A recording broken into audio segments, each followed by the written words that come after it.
Hey there! So you're looking for a dog trainer here in Albemarle? That's awesome!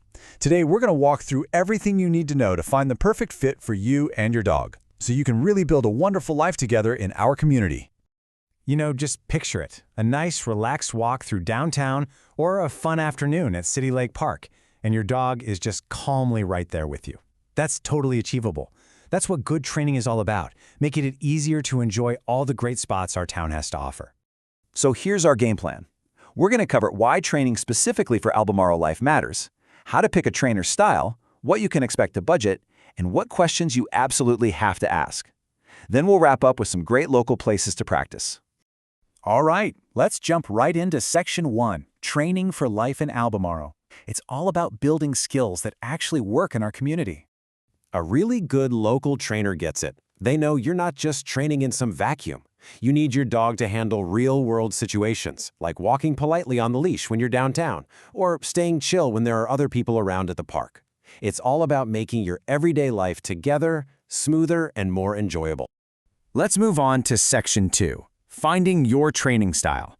This is where we get into what you should be looking for in a professional. Okay, this is probably the most important thing to look for.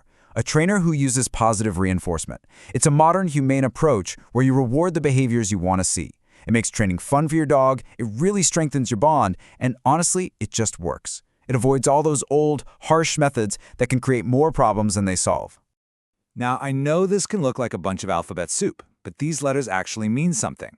If you're looking for help with general obedience, seeing CPDTKA or KPA-CTP is a great sign. It means the trainer has passed rigorous tests. But if you're dealing with bigger issues like serious fear or aggression, you really want someone with an advanced certification like a CDBC or CBCC-KA. These credentials show a much deeper level of expertise. You'll also need to think about the format. Group classes, they're awesome for socialization and for practicing skills around other dogs and people. Plus, they're usually easier on the wallet. On the other hand, private lessons give you that dedicated one-on-one time to focus on your specific goals or to work on behaviors that only happen at home, like barking at the mail carrier. Okay, moving on to Section 3, Local Costs and Rules. Let's get into the practical side of things here in Albemarle. So, let's talk money. This chart gives you a pretty good ballpark for training costs around here. You can see a full group class might be a couple $100, while one private session is closer to $100. Then you have bigger investments like a board and train program. This just helps you figure out what works for your budget and your dog's needs. And it's super important to know the local rules. Of course, there's the leash law for all public areas and the state-required rabies vaccination.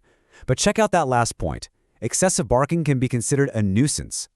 This is just one more reason why training is so helpful. It's not just about rules, it's about being a good neighbor and keeping our community peaceful for everyone. All right. Section 4 is all about equipping you to make a great decision.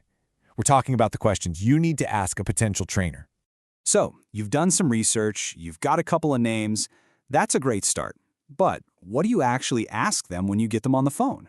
How do you figure out if they're the right one? Here are 6 questions you should definitely have in your back pocket. You want to hear them talk about their philosophy? Hopefully it's positive reinforcement. Ask about certifications. A pro will be happy to share. A good trainer won't have a one-size-fits-all plan, so ask how they customize their approach. And of course, make sure you're crystal clear on their services, how they track progress, and all the costs up front. No surprises. And now for the fun part, Section 5, putting those skills into practice. This is where you take everything you've learned and use it out in the real world. And you know what?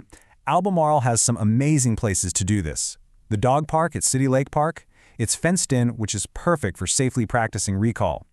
The trails over at Marl Mountain are fantastic for working on polite leash walking with lots of new smells and sounds. Even the PD River access points are great for calm walks, and the big open spaces at the Agri-Civic Center are ideal for working on focus without too many distractions. At the end of the day, this is why it all matters so much. A well-trained dog just makes everything better. It makes your walks more pleasant, your visits to a friend's house less stressful, and even just a quiet night at home more peaceful for everybody. We wish you the best of luck on this journey with your dog.